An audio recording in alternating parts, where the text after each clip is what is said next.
I think we're here. I think we're live. I think we're live now. But what is up? Good morning. The fake ending gets me every time. It's good. Well, I can't help it. It's kind of. I think it's kind of like a nice little. You know what I mean? To be like, hey, put your game face on. It's time to go live. You know what I mean? It lets you do a fake open. You're like, hey, what's up, everybody? Oh wait, no. That's right. No. But good morning, everybody. Welcome on into the show. It's a pleasure to have you guys here. Happy New Year, everybody. Happy New Year to my good friend. This is the Ray, and also Mr. Craig. How you doing this morning, sir? Well, great. I'd like to wish you a horrible New Year. Yeah. It's starting that way. I appreciate it. Thank you. It's coming true already. I can't believe that Craig's on one of my shows instead of the other way around. Yeah, I love it. Nobody asked me. Nobody ever asked me to come on any other shows. I want, like, one of my goals of this year is to be on a bunch of other people's shows, but nobody ever asked me to be on shows. I don't know why. In fairness, you're live literally every day. This is true. Yeah. So go ahead. Do you ever have any? I was gonna say, do you ever have any downtime at all? Yeah, well, so I try to structure my days like a traditional 9 to 5, and then a 10 to 2. If that makes sense, right? So I try to be there when my wife gets home from work, when my kids get done from school, clear out the time until everybody goes to sleep, and then I get back to work, right? So for me, family is first always. So to say if I like downtime, I'll sit down. I like to say I consume media in like 15-minute increments, if that makes sense. So I watch a lot of movies over the course of like 3 weeks. So interesting. So we're in the process of watching Night at the Museum with my daughter, and I think we're in the. This has been a little bit more time coming out of the holiday break, but I think this is our third. Today we'll sit down for the third or fourth time to try to finish it. It's just kind of how it goes. But I cannot complain. I'll never complain. It's my life, and I signed up for it, and I appreciate it, and I love what I'm able to do on a day-to-day basis. So yeah, I know. Well, it's crazy because for us too as well. There's usually at least 2 movies during the holiday times for us. That is a must as a family. One is Planes, Trains, and Automobiles. Because that's an absolute classic for Thanksgiving, right? And then the second one is Elf. And everyone says Elf is, I've heard some people say Elf is a terrible Christmas movie. You guys should all shut your mouth because it's amazing. It's fine. Okay. It is great. Can I talk about Elf for a second, please? Sure, go ahead. So Elf, when it came out, I was on the giant what the heck is this movie train, right? Like, I just didn't get it, and honestly I think I kind of had Will Ferrell fatigue because he was everywhere then. He was in every single thing. Yes, and I think that's what soured me a little bit on Elf. Now, as my kids have watched it, specifically my younger daughter, she loves Elf, and that, as a parent, when you have a child who enjoys something, you also enjoy those things. Yeah, for sure. That's a more powerful thing than I think that people understand. Oh yeah, but dude, even Will Ferrell's like co-host or whatever the co-star, the older gentleman who played his dad. Oh, the guy that's Sonny from the Godfather.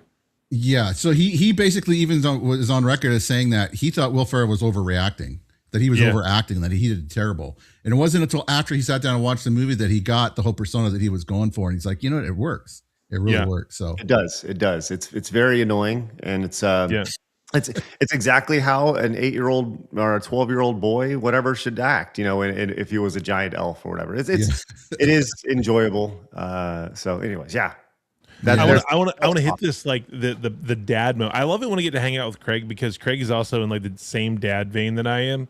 Like, I think Craig enjoyed me scaring my son half to death more than anyone on the internet. Like, I think it was but we're giant Star Wars junkies in my family. We're huge Star Wars fans.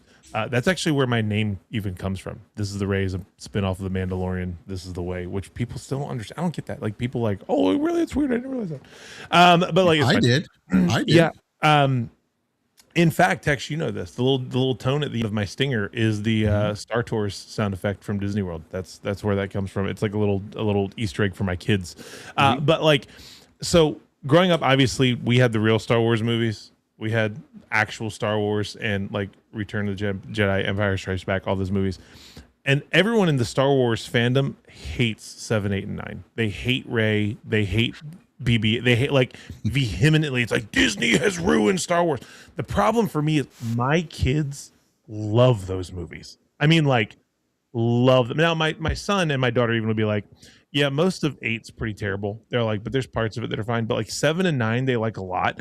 They love going to Disney and seeing Ray. They love, I mean, like, it's like this super huge thing. And so, like, people that I know that don't have kids, like, they don't understand it. They're just like, how can you watch those movies? They're so terrible. And I'm like, my kids love them. And it's like a family thing. When they just announced like 3 years ago that Ray was coming back to start the Jedi Order, my daughter lost her mind. She was like, of course she would. This is the greatest thing. And I'm like, this is terrible. And she's like, so like, it's a thing, man. There's a strong, powerful draw towards what your kids shape and how you experience it. So, yeah. So, can I, like, as a Star Wars expert who has seen each movie exactly one time and doesn't know anything really about the lore, Star Wars and Star Trek have never. Trek I can't do. They've never been a thing for me. I just always, you know what I think really shaped it? And this is,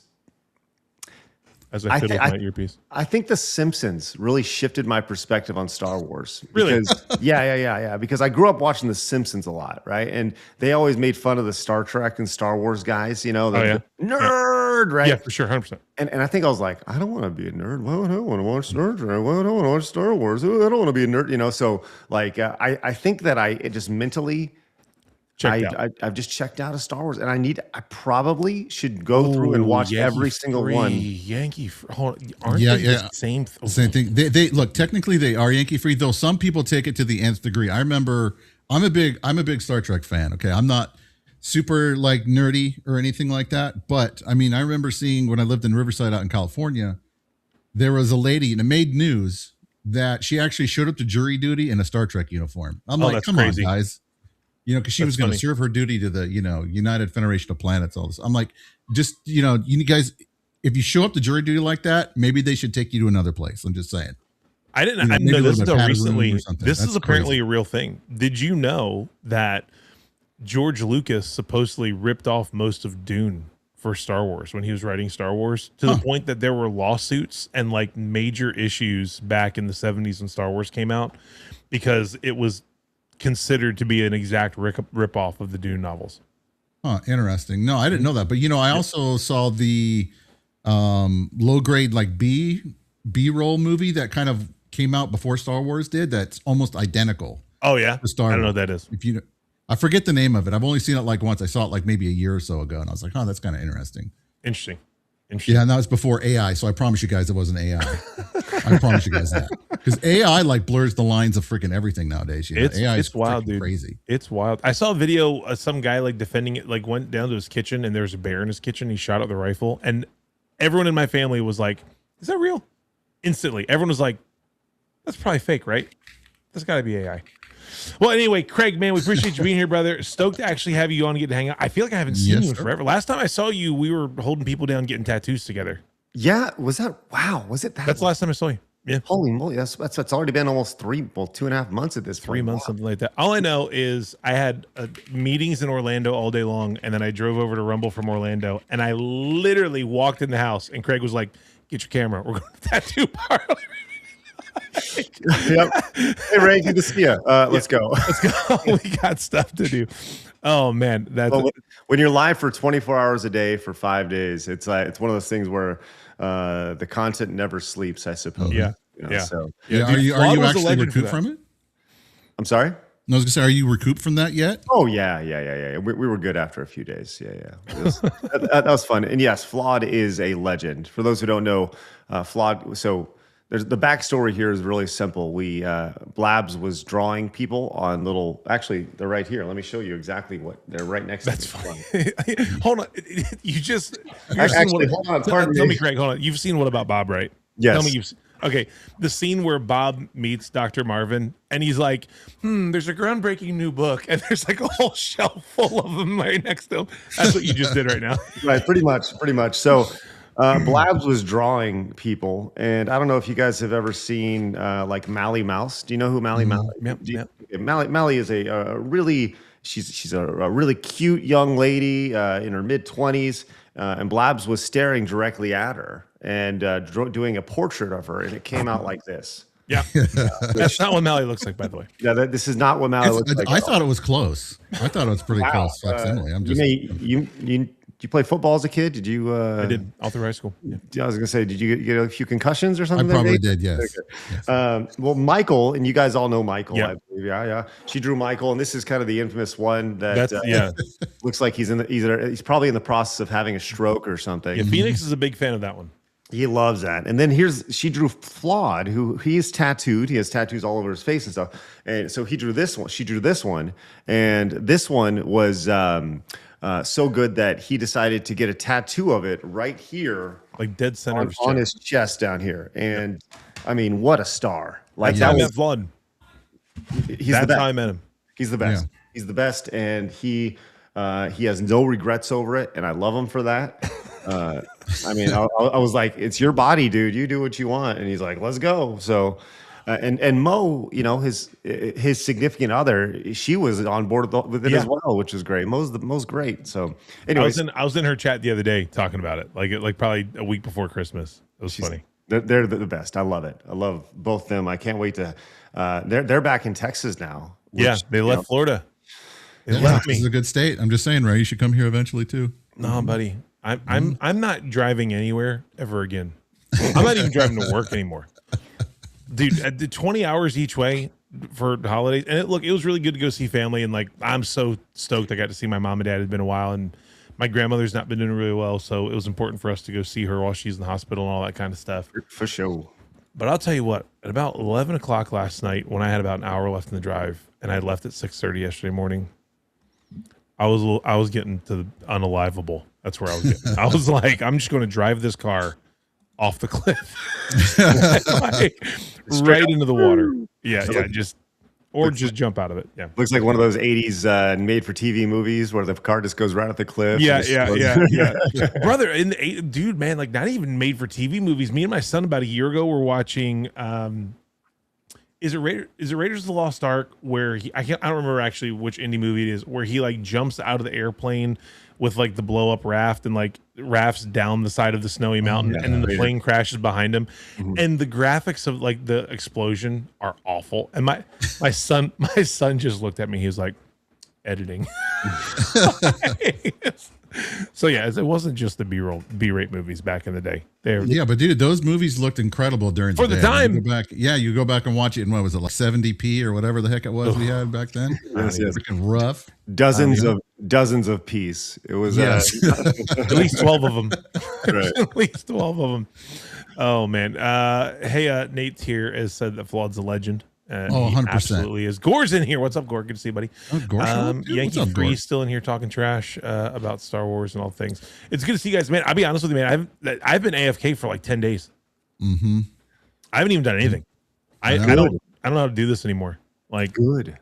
And we were all sick. Did you guys get sick too? Everyone got the flu. Yes. Like the flu has ripped through everybody. So I didn't get the flu, but I did throw up over the holiday break. Too much food, right? Were you two talking about that before we went live there, right? So, I was telling you guys before we went live that I just felt horrible, right? Because I was eating too much. I was like, ugh, right? And that's not why I threw up. It's actually because I've been on the fence about doing the carnivore thing for a long time, like months. Yeah. And I learned very quickly that you don't just flip a switch after eating like carbs and sugar and all these things, right? So I pretty much flipped the switch, but you don't do that. It's a dial. You turn it down slowly, right?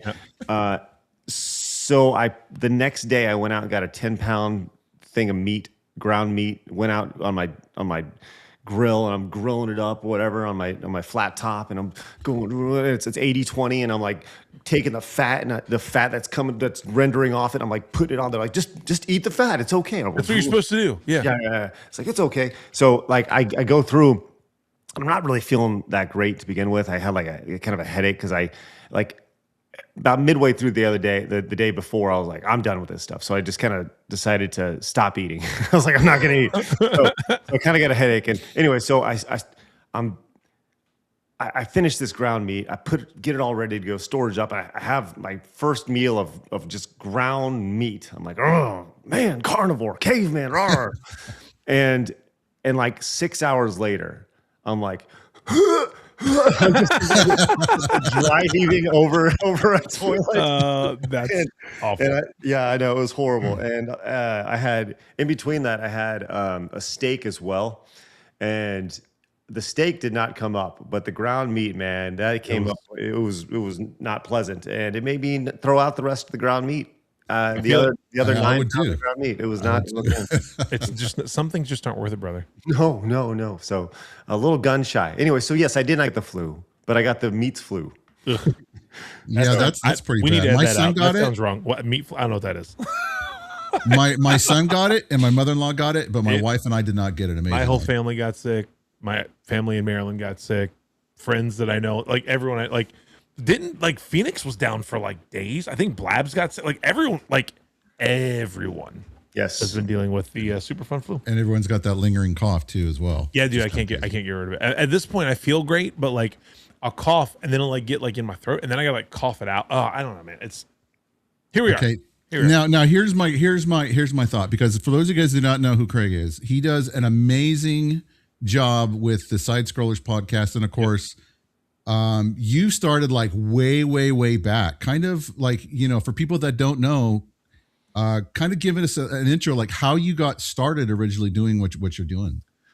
Yeah, man. So I've been doing this 20 years coming up in February. It's amazing. February 15th will be my 20th year online. And we should probably do something, now that you mention that. We should probably. That's a whole thing. There you go. You're welcome. You can send a check in the mail. Yeah, we should probably turn that into something. Because not many people have been doing this for 20 years. So I got started out of college. I had a degree in broadcast journalism, and I wanted to call play-by-play for sports. I did that in college. I called the baseball, or I called the football games and the basketball games and stuff. And I thought, this would be really, really fun. Then I realized that I didn't want to move to Pawtucket, Rhode Island and call AA baseball games and hope somebody died. So I could hopefully possibly move up the rankings, the listing, and because I didn't know anybody, and that's all that game is. It's all about connecting. 100%. You gotta be a nepo baby. You gotta know somebody, and no shade at all in those, because a lot of them are super talented. But video games were always like my hobby, my passion, outside of sports and broadcasting and stuff. So I started doing a podcast in 2006, February 15th, 2006, called SideScrollers. And SideScrollers was on a website called screwattack.com. And ScrewAttack was, I launched that with my buddy. And we more or less started with the podcast, and we slowly filtered out. The idea then was, and for the longest time, we did just the podcast. And then we kind of started doing some videos. But there was, this is super early days of online video, where there were dozens of P's in your Yeah. So just uploading video on your website was crazy expensive. Yeah, I remember that. I remember all these horror stories of people having viral videos, and it ended up costing them tons of money. Yeah. And viral videos were, it's obviously a different situation back then, but YouTube didn't exist, at least at the scale. It was a place where you found like cat videos and guys getting hit in the balls, right? Yeah. So we started doing. So I knew what we were doing was fun and different, and I knew I wanted to do it for a living, but I didn't know exactly what I wanted to do for a living. I was like, I want to entertain, I want to make videos online. So we started doing this podcast, my buddy and I, and then we started adding people to our roster. And the idea was, we wanted to produce something original every freaking day. That was the tagline of ScrewAttack in 2006. And at that time, producing original content online every day was thought of as like an unheard of thing. So we started working with a lot of people. I found this guy called the Angry Nintendo Nerd, and James Rolfe, who obviously has gone on to become the Angry Video Game Nerd. Matt Pat from Game Theory got to start on ScrewAttack. So there's like, if you were to play the 6 Degrees of Separation online with people that have had really good success, I'm like 1 or 2 degrees away from them, based off of just getting started so early. And so we started producing content as well, doing top 10s and these kind of video game vault style retrospective videos, and we started selling them to other outlets. And I remember I spent like 8 months just sending like cold emails saying, hey, we'd love to work with you. And I finally got a bite from a company, and they're like, "You guys, you want to work together?" I was like, "Yeah." And they're like, "Well, what do you want to do?" I was like, "Hold on." So I had to kind of figure that out. And it was like when the Roadrunner or the Coyote finally catches the Roadrunner and he holds the sign up. He's like, "Now what?" Yeah, it's one of those things where you're like, "What? Oh, you actually do want to?" Okay. So yeah, started selling our content, and in 2007 we signed this deal with a company called, I'm sorry, 2008 I think it was, whatever it was. We signed a deal with a company called Game Trailers, which was a subsidiary of MTV, and R.I.P. MTV. RIP Game Trailers. Yeah. And so we had a really good run, got out of the gate, and more or less I kind of figured out how to be a content creator. More or less wrote the book on how to make a living online, early days, through content and merchandise and licensing and live events and stuff. So I did Screw Attack all the way up until 2016. I sold it in 2013. Then I went, the company that acquired us, they bought Rooster Teeth as well, which was another big brand back in the day. It was also gone under, and so they forced us to go with them and be one of their brands. And that was like the worst 3 years of my professional life. It was horrible. So I left in 2016. Started a separate brand that was live streaming in 2016. Did that for a few years until 2020. Then my business partner went insane and left for a couple of years, dilly-dallied, and then started up SideScrollers after I saw the world going even further insane. Yeah. So yeah, man, it's been a very, very fun run. You have some like actual TV background. A little bit. Actual TV. So like, do you feel like I bring this stuff up because like, so I've got TV background in a different way than you. Yes. Like you're better. Yeah. No, like more like producing and writing and all that kind of stuff. Do you feel like as you've kind of moved through your content career that the TV stuff helped you? Like, do you feel like there was crossover? Because I feel like there's a ton of crossover in what I've done, but like it's a little bit different. You know what I mean? Yeah. So I think it just comes down to reps, right? Yep. Reps in front of a camera, reps in front of doing a live stream, reps editing. I think whether you are in a big studio or sitting in your extra bedroom or whatever, I think as long as you're practicing and trying to get better, that's the most, it's just like any other sport or profession. So yes, is it nice to have, a producer? Is it nice to have, big lights and, a big, sure, of course, it makes you feel special and a big budget, right? But that's the beautiful thing about all, and we just saw this past week with Nick Shirley, things that where you can do spectacular things just with your phone. Right. Yeah. And Ray's been preaching that forever now. Right. Ray, they've been like Phoenix. Dude, I blew Craig's mind with an iPhone. Yes. At the SideScrollers event. Yeah. like legitimately, I was so impressed with. I mean, I got an iPhone 14 and it's still pretty good. But you can. We were at the Fundathon. We were just streaming through phones as TV cameras, and it came through looking exceptional. Yeah. It really got me excited for the future of what we're going on. Because like I said, I like to surround myself with people who are smarter than me. Yeah. Dude. Right. That's man. That's the secret sauce right there. That is the thing, man. Like I'm the dumbest guy at all. So like my photographer friends are all pros and way better than me. My video guys are all way, you know what I mean? Like I'm just the guy that knows the guys. You know what I mean? Like that. Right. Well, and there's a lot of truth in that, right? Ray, you're the best photographer and videographer that I know, right? So I want you to be at things that we do, right? Because I'm not super great at it, right? I have an idea of what I'd like, but you know, by all means, exactly. By all means, you go do it, right?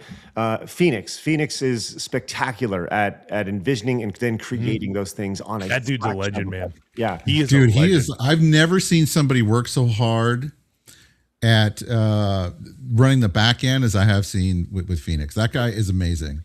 Phoenix is one of one. And I am so like little known fact. I actually tried to work with Phoenix. I mentioned the downtime I had in between my business partner going crazy at my previous stop.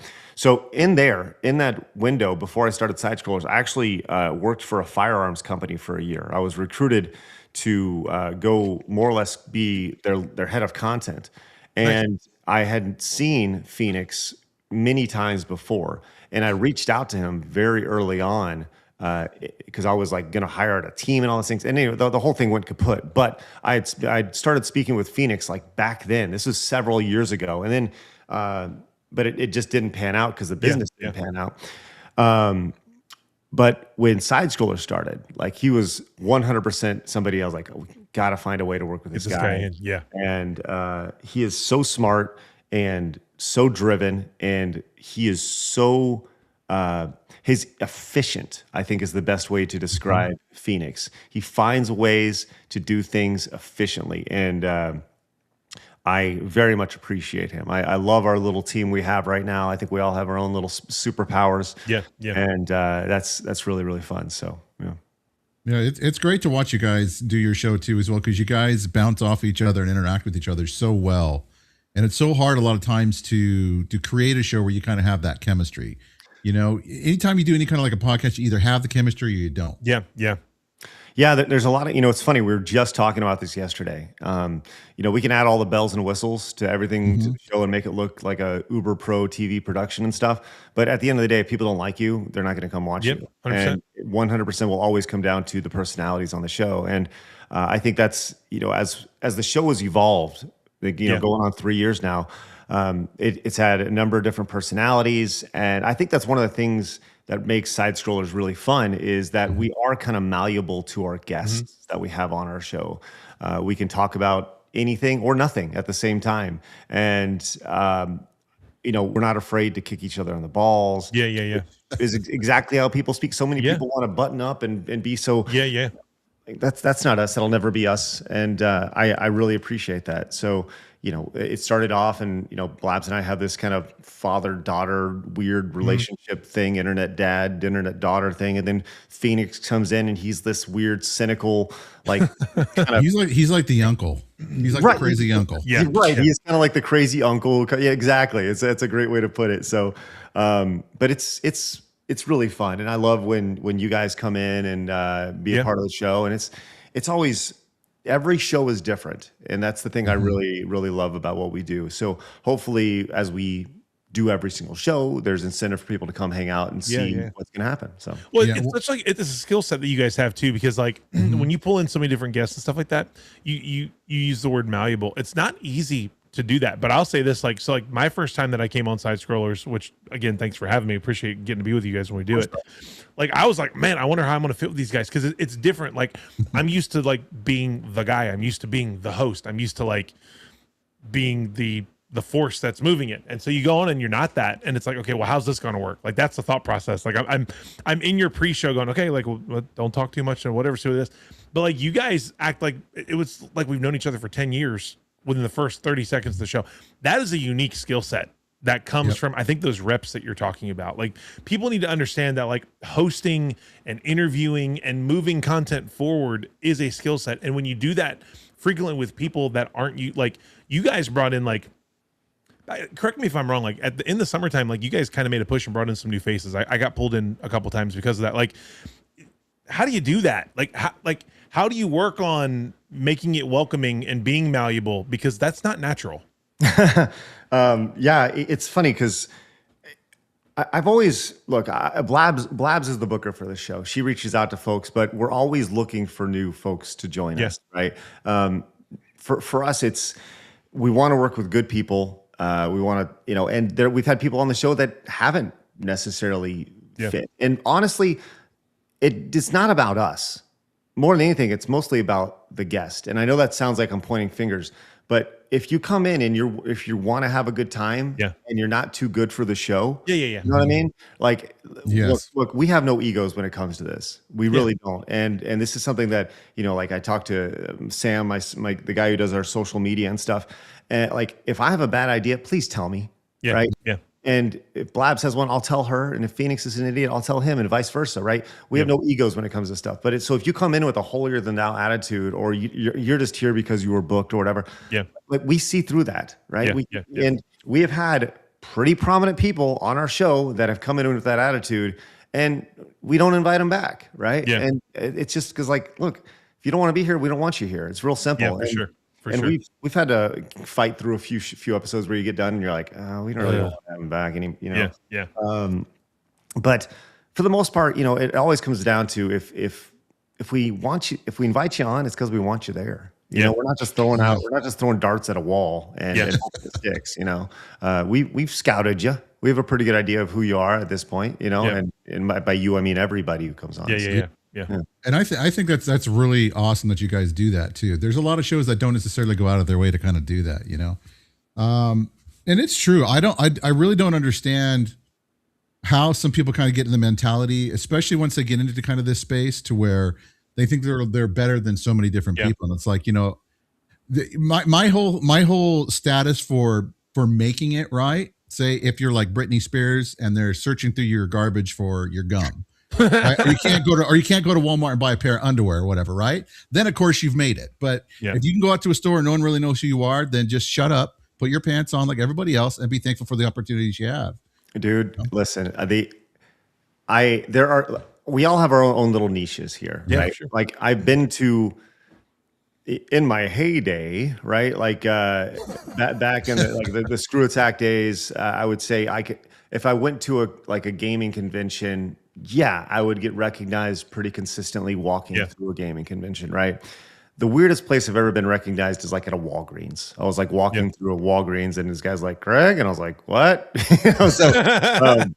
And occasionally I do get recognized, and I actually, it's very cool to get recognized when my kids are out with me too, because they're like, whoa, this is kind of cool. But at the same time, it's all about like time and place. You're in a little genre, and I will always stop down and just say thank you, because at the end of the day, and I know that everybody here knows this, we cannot do what we do without people watching our show. And look, if somebody's digging through my trash and stuff, I would say you're long past the idea of making it, and you're on the other side of just you're scraping for any opportunity ever. $5 is $5. Okay, let's just be real. It's the worst. It's like that would be the worst thing in the world. I love my little niche that we have here, to where, for the most part, like our audience is exactly what we call normal men, just normal people who are just out there. They haven't, got caught up in any sort of crazy uber weird ideology. They are, they're just normal people living their lives. And honestly, the vast majority of the time, people are, if you're cool with them, they're cool with you. And they're very respectful, and I love that. I love that we've developed a relationship with our audience that is respectful, and it's not a bunch of 12-year-old girls that are gonna be screaming when they see you. You know what I mean? It's like, I have no desire to be like, you see these streamers who they have 100,000 people watching them, but they're all teeny bopper kids, and I guess they're making bank and stuff, and that's fine. Congratulations to them. But especially that early in their career, they're 20, 25, 21, 22, 23. They're seeing all the success that it will end. It's going to dry up. I promise you it will. So. Anyways. Yeah, but when we did Funathon with you guys were really poking at this heart that like you're intentionally making content that's going to impact and change culture. That your mission statement is not just to be entertaining. And like, let's be clear, like you guys are super entertaining. Like what happens on your show, even like the flub ups end up being hilarious. You know what I mean? Like some of the stuff that gets clipped and posted by your social media guy, who hats off to him for scrubbing through all that stuff and getting that. Right. But like, it's not just about, okay, like what's the bit today or what's the line today. And there are bits and and that's great. But like you're trying to impact what this space has become and plow forward and help guys like me walk into a space where it goes where we want it to be. Talk about that a little bit, because that's heavy lifting, brother. Yes, very heavy lifting. And we're looking to compete with companies that have not just exponential budget, but exponential budget than we do, right? That talks about going back to being very efficient with how we do things.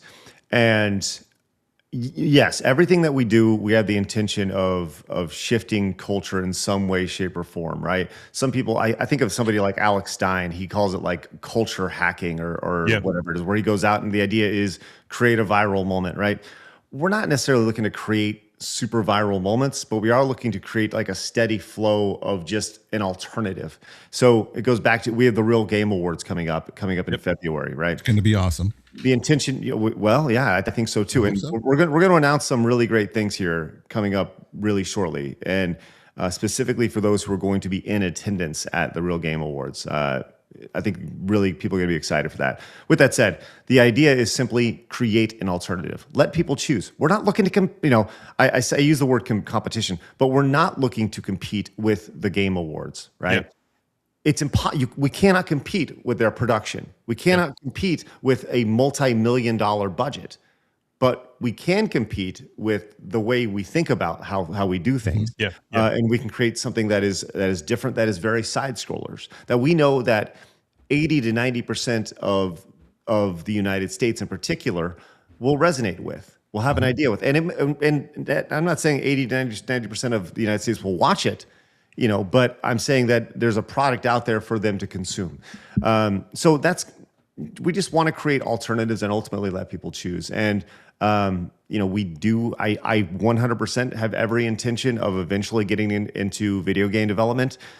We have a couple of different shows that we're launching this year. Blabs Versus is coming back, and that's more of like a traditional gameplay show, but that's more built around just the chemistry that we have. And honestly, Blabs being just so bad at video games. So we have that coming back this year, and we have another show that I've been working on, which I think could really hit. I really think could hit. And it's an alternative to another show as well. And I can't talk about that because I'm still finalizing some of the biggest thing is that it involves AI. It involves AI, and it involves an AI workflow. And I'm looking for specifically an AI animator. So if anybody in your office, your audience is experienced in like an AI workflow, specifically when it comes to animation, please reach out to me, because the show, I'm telling you, it's going to effing kill. I mean, I can confirm this. We've had a conversation about this show. It's going to be freaking great. The concepts are awesome. I've been working on the show for probably 4 or 5 months now. And we're at a point to where I just can't find the right person to create what I'm looking to create. Yeah. But when we get there, it's gonna pop off, and it's gonna be, the biggest thing goes back to efficiency. And so we're scaling into, going back to your question, Ray. Yes, we're looking to create alternatives when it comes to content this year, and kind of go from podcast to production company, if that makes sense, in 2026. So like when not to cut you off, Tex, and take over for you, but like we've seen guys like G4 that have come and gone and come back and gone again. I mean, we've seen like the rise, the fall, and then like the standardization, and some would say the bastardization of guys like IGN, right? We've seen when the IGN at its peak with even like Greg Miller and those guys, and then they tore off and took a big risk and started kind of funny. Where do you see yourself in that universe? Because you're talking about going from just podcast to production, and then becoming this overarching brand, which to me sounds like that IGN, that kind of funny, even like G4 when it was on TV. I think G4's big issue is that they really were hard on for being on broadcast, as opposed to like owning it being online. Well, don't you think too, some of the problems with G4 was just the stances kind of that they took that kind of alienated their fan base to begin with. Well, that's also huge. Yeah, and that was like 6 months in to G4 being back, but that was definitely a line in the sand as far as when G4 took the nosedive down and crash landed. But to answer your question, I hope, like, if SideScrollers is dependent on just me or just Blabs or just Phoenix, we failed, right?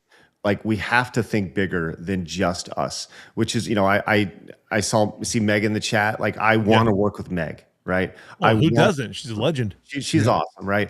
Like, I want to find a way to work with various creators, and everyone can continue to do what they're doing, but I want to do something with them that is maybe a step to the left or a step to the right. Yeah. Something that they wanted to do that maybe they just don't feel like they necessarily can do on their current channel, right?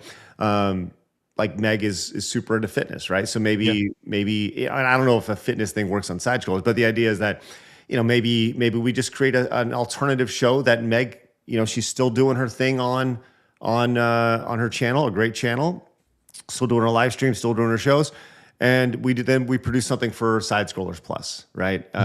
And that's kind of the idea, because there's so much talent out there. Yeah. And if I can kind of aggregate and work with that talent and say, hey, Meg, it would be really awesome if you worked with this person on this. And because I've had a lot more hits than I have misses when it comes to pairing talent together. And a single talent can take you a long way. But man, if you can get a bunch of folks together, working together and kind of pulling that rope in the same direction, you can accomplish a lot more. And, I felt like we did some really good things. Like I said, going back to the Fundathon back in October. That's crazy. It's great. We had so many different personalities. And Vapin, you were such a big part of that. And thank you for that. You're welcome. On the back end. My pleasure. And we will continue to do things like that as we move into 2026. There will be another subathon or fundathon this year. We have our schedule for the year. We have a pretty good idea of what we're going to do. Like I said, everything's malleable. That can change on a whim, but we have a pretty good idea that another one's going to happen, and we're going to continue to push not just the culture. And this goes to going back to like the fundathon, right? Pushing platforms, right? Yeah. Pushing Rumble to be better. Pushing Rumble to give more tools to creators. Us having access to the API and saying, hey, this is how many subs we currently have. Like, this is primarily, and this is not being overly critical of this platform, but there are positives and negatives to all platforms. Yeah, 100%. You have a platform that is primarily reliant on streaming that doesn't provide numbers that allow streamers to be successful, right? Meaning total subscriber numbers, total premium subs, whatever, that are just readily available. And I know that they're working on those things. Yeah. And that just goes to Rumble being a platform that has changed a lot over the last few years. So but if we can help push that stuff forward by saying, hey, we're going to do a subathon, we're going to do a fundathon, and we need this number on the screen, because if we don't, then what's the point of doing this thing entirely? Yeah, because you don't have any goals that people are pushing towards. Right. And then you lose that whole sense of community. Like understanding that like there are rallying cries for your community and your audience to get behind. That's how you get people like Flawed going to the tattoo parlor. He didn't do that just because he decided to get a tattoo. Yes. He set out a goal. This is what we're going to do when we can see it happen. Dude, people were throwing money at that. Like, yeah, I want to be a part of this guy getting this ridiculous tattoo. You know what I mean? Like, but like you got to be able to show it and keep it in front of people so they understand what they're pushing towards. 100%, and set goals and attack them viciously and let your community take you there. I think that's like kind of the thing that we've really been kicking around internally is whether or not we should. I know Blabs and Phoenix are both on board. I'm on board with this, but it just comes down to like money, right? The next big thing for us is the idea of potentially moving everybody to Texas and doing the show. From either a house or a studio. The house makes way more sense. It can be sold, right? An office space, you're just spending money. Yeah, you're just renting it into the oblivion. Right. But man, could you imagine if we had a space that we were all at all the time? We could do a fundathon or a subathon or a whatever-a-thon immediately on a whim, like instantly. It could just happen. And I love that organic nature where, doing things remotely, it's awesome. We have great chemistry, but you can always take that next step by looking at somebody eye to eye. 100%. And I see this kind of Pat McAfee showish type environment. That's what I would love SideScrollers to eventually morph into, to where it's, fun, host driven, but anything can happen, man. Yeah. So that is kind of like, that's where those kind of funny guys did. They left, they all went, I think they're all in the same location anyway, but they started purchasing property or renting property. They built studios, they did all this stuff. And now, I mean, they use Patreon a lot. Obviously it's a little bit different than what we're talking about here, but like, not that they're the model, but are there similarities there? Well, kind of funny. I've known Greg and Colin now at the Last Stand Media and all the guys over there for decades at this point. And so several people have come to me over the years and asked, hey, do you think we should do this? should we split off or do a separate thing? You know, there was a brand called Funhouse that was previously working at Machinima. They worked, you know, they asked that. But kind of funny, they did something that was really exceptional in that they told a great story when they left. And that's the one thing that I think a lot of people miss out on when they launch a separate brand or they leave their job. Is Kind of Funny painted a spectacular story of, hey, we're done with the traditional media stuff. We want to take our own risks. Now, over time, they've become exactly what they left. Yeah, to be clear, right?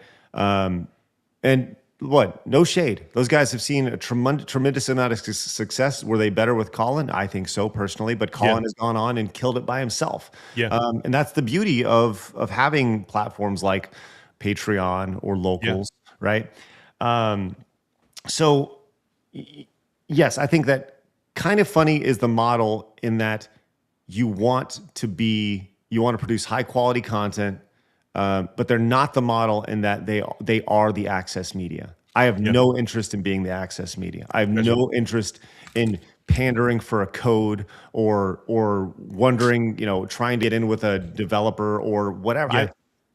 I want to talk about what I want to talk about, and I don't care 100%. What you have to say, right? Yeah. So, you know, that they're the model in production, not so much from the execution of it. Yes. Yeah. And I think that comes through very much in your shows too, as well. I mean, look, if everything else kind of burns down, at least, you know, I wanted to show this because, you know, at least you have plenty of other content you can kind of comment on. If you guys have never seen SideScrollers, you guys are totally missing out.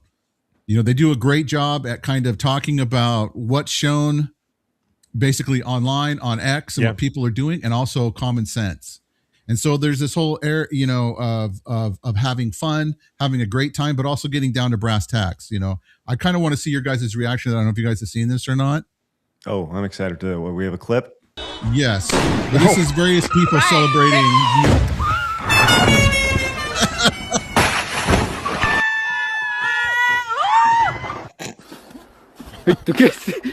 Uh-oh. Oh my gosh. Jeez. Oh, who hasn't? Come on. That's a good idea. Who hasn't done that? I've not. Oh. I thought that was Pudge for a second. No. This isn't gonna end well.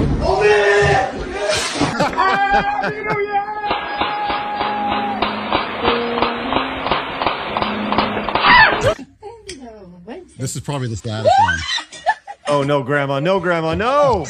Oh no!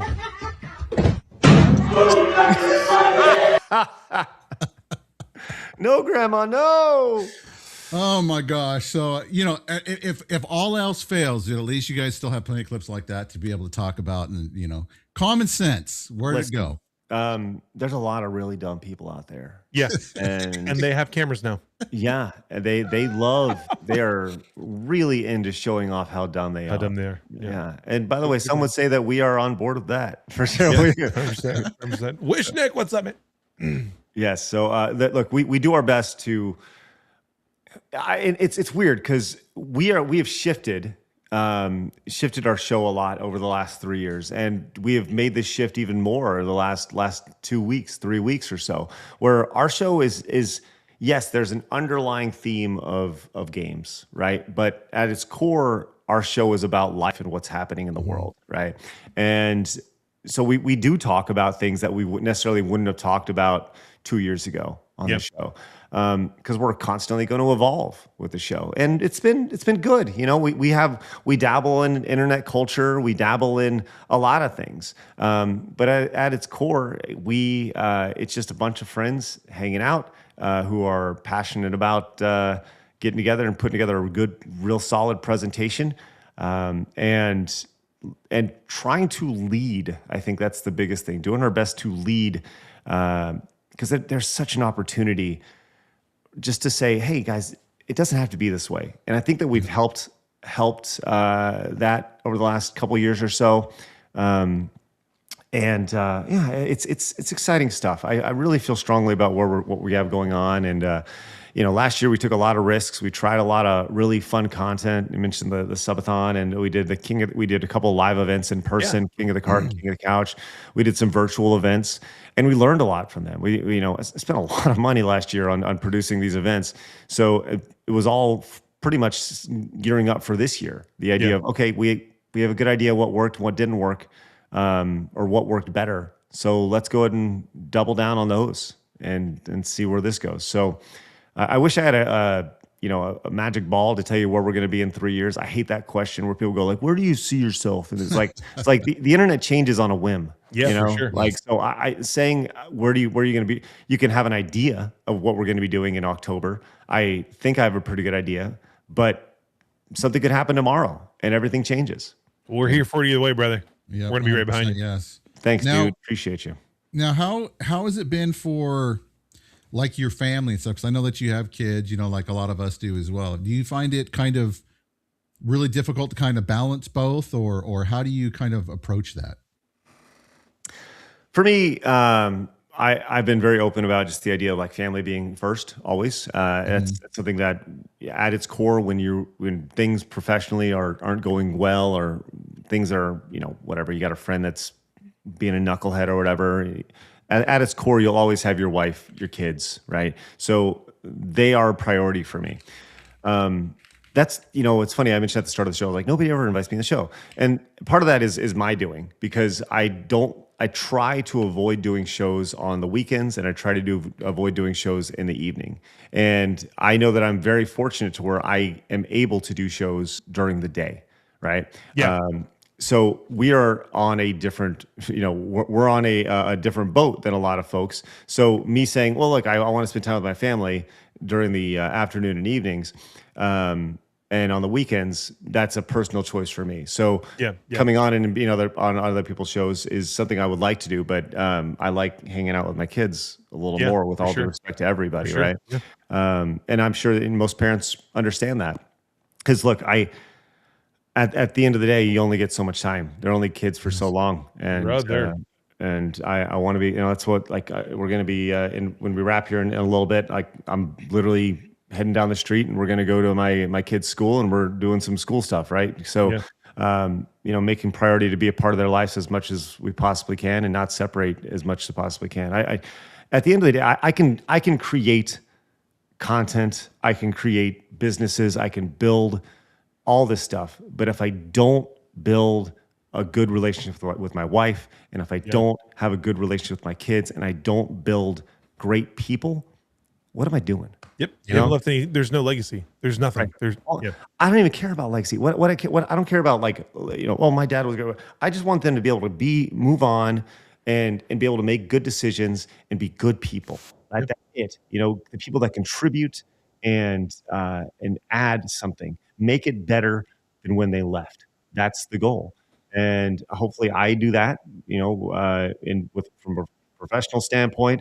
Hopefully I do that from a personal standpoint. That's super duper important to me. And that will always be the driving force behind it. If we ever get to a point to where SideScrollers is taking too much time away from my family, I'll be straight up honest with you. I will step away.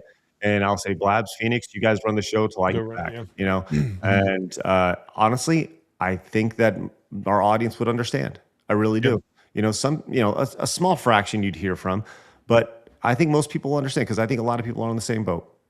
Yeah. Well, let me ask you this last question. I know we've had you, and you got to get back to your family, but this show, we've built this to kind of be like tips and tricks and like advice for creators that are either just starting or young in it, or maybe they don't have the same production knowledge that guys like you and me that have been in TV for a while and have been able to do things. And obviously, I think you even to a higher scale. What would you say to somebody who says, Craig, I hear you on the show and you're saying like, I can start businesses and I can start. What would you say to the person's like, I don't know that I can do that. But I really want to get involved. Where's step one? I say this every day at the end of our show. If you have a goal, go get it. It's really simple. And I think the greatest slogan in the history of the world is Nike's slogan. Just do it. Yeah. Just do it. Look, stop doubting yourself. Stop thinking about I'm not saying you need to quit your job and go all into content or whatever. Don't do that. Yeah. Don't do that. but get those reps and just do it. Here's a big spoiler. You're going to suck. You're going to suck for a long time, right? Did you just get on your bike and just start riding it the first day? No, you did not. You fell down. We were wobbly, right? And then eventually you got to the point where you could ride that bike. Then you could ride your bike with one hand off. Then you could take both hands off. Then you could pop a wheelie. Oh my gosh, right? Hey, just get on the bike. Get on the bike and start pedaling. And you know what? The best thing you could do is learn from others. Learn from others' mistakes. Learn from others' production. Be on their shows. Work with other people. Cross-promote. Yep. Stop making excuses. And look, we all make excuses. Everybody. I'd be a hypocrite. I'm a giant hypocrite. Everybody's a hypocrite. We all understand that. But like, we all make excuses at times. We all do. You got to get out of your own way. And I'm not trying to be Tony Robbins over here and kind of get you jacked up. But that's the reality of it is, if you want to do something, you just need to do it. It's stupid. It's stupid, profound advice. And it is. It's stupid, but it's simple. Get out of your own way, and just do it. Yeah. Stop telling yourself you can't. And I think that that's very valuable advice, because I mean, like, I'm even listening to you because we've been working on the stuff with RUM-Bot and the hub and stuff, and trying to work with Rumble for what feels like an eternity. Going on now 3 years or so. They got to hire you. They got to hire you, dude. I'm just gonna. Somebody needs to hire me, please. Somebody out there hire me. I'm just throwing it out there. But, listen, if I had a platform, like Rumble, I would 100% hire you to develop it. Yeah, I would appreciate that, and let's hope that SideScrollers becomes that. Okay, I'm going to come knocking on your door. We're gonna straight up. We're gonna compete against Rumble and YouTube here, our own little. Yeah. But I mean, you never know. I mean, sometimes the greatest things are born out of just a simple idea. Yeah, and SideScrollers doing like the Game Awards, for example. No, yeah. Because I mean, like MTV, simple idea, freaking change the culture. You never know. You just got to take that step of faith out and try to do it, even though MTV is total garbage now. But it does exist. Yes. Well, music MTV, yes. No. Dude, when I say down. MTV, hold on, no. Oh yeah, they did. You're right. December 31st, MTV ceased to exist. That's right. No, I think the MTV music channel ceased to exist. MTV as a brand still exists. I read a whole huge article about the fact that their parent company shut it all down. Oh, I think there's like some rebrands and things that are happening, but there's like 2 or 3 other brands under, like with MTV, that all December 31st was the last day on air. Yeah, dude, I just remember I have vivid memories of watching MTV at my grandfather's house, and my grandfather's like, "What kind of garbage is this you're watching on TV?" Because Madonna was on, and this is like back in the early 80s. That's how old I am, everybody. So Zaku says that Craig's right and I'm wrong. Well, it doesn't matter who's right, but I'll say this: when it comes down to like just doing it and just having an idea, some of the most memorable things that I've created started with just, hey, why don't you just do it? Yeah. So I launched an event called, back in the Screw Attack days, we did a convention for 5 years. It was called SGC. And that entire thing was spawned. I went to PAX up in Seattle in 2007, I think it was, which is a Penny Arcade Expo up in Seattle. And that's a big convention, 60,000 people at it. And on the plane ride home, I'm just sitting out there looking out the window and going like, we could do that. Yeah. Like we could do that. And I went back and to my team at the time, and I was like, we're going to do a convention. They're like, what? And I was like, I don't know. We're going to do it. So, but the point is that event, that first year, we had 1,000 people at it. The next year we had 3,000 people at it. The next year we had 5,000 people at it. By the time we were done, we had 15,000 people who had no idea what Screw Attack was walking through the door. That final year that we did it. But it was just, hey, we're going to do it, and we're going to figure it out. And that's the same with like the Real Game Awards. Hey, there should be something better than this. There should be an alternative to this. Let's do it and let's figure it out. So just go get it, man. Just go get it. You got a goal, go get it. Yeah. Well, dude, I just really want to just tell you thank you for coming on and hanging out with us this morning, and kind of dropping some of your nuggets of wisdom and stuff from somebody who's been in the industry for over 20 years. It's amazing to see everything that you've done. 100%. Yeah, brother. Dude, thank you so much for the gifts. Stuttering Craig with the 10 gifty. Dude, thank you so much. You gotta spin the wheel, dude. I know. Well, Small donated $10 too as well, so we're supposed to spin the wheel. But so this is the deal. When you do gift subs or you guys don't know, you guys get 3 spins in the Not Rigged slot machine. And I know we got to wrap it up because I know you got to get going. I want to spin the wheel. Hold on. Yes, and so if you win, okay, then you get your own choice of a stream package overlay from nerdordie.com, which I know, it's a good platform. Okay.